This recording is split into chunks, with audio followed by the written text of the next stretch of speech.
Hello everyone, কেমন আছেন সবাই? আশা করি সবাই ভালো আছেন। আজকে আমি আটা ও ময়দা দিয়ে নিরামিষ আলুর পরোটা বানাতে চলেছি। চলুন কিভাবে বানাচ্ছি শেয়ার করে। এখানে আমি আটা ময়দা একসাথে মিক্স করে নিয়েছি। নুন ও অল্প কালো জিরে দিয়ে ময়দাটাকে ভালোভাবে মাখিয়ে নিয়ে এরপর ঢাকা দিয়ে রেখে দেব।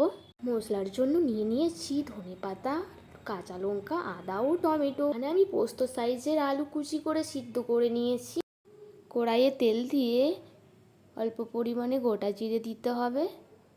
এরপর কুচি করে রাখা গোটা লঙ্কা দিয়ে দেব।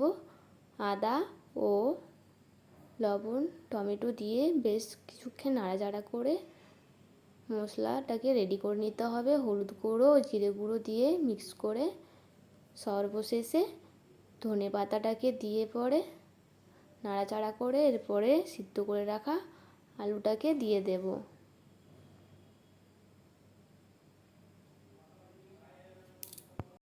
পুর রেডি হয়ে গেছে আমার।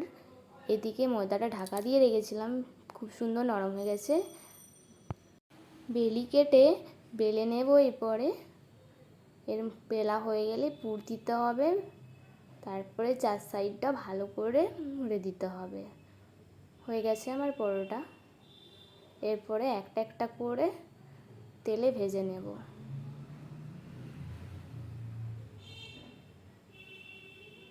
এই পিঠ ওই পিঠ করে ভালোভাবে ভেজে নিতে হবে আমাদেরকে। হয়ে গেছে রেডি। কেমন হয়েছে বন্ধুরা কমেন্ট করো। একটি একটি করে ভেজে নিতে হবে। আমি এখানে নিরামিষ পরোটা বানাচ্ছি, কিন্তু খুবই সুস্বাদু বন্ধুরা, বিশ্বাস করো।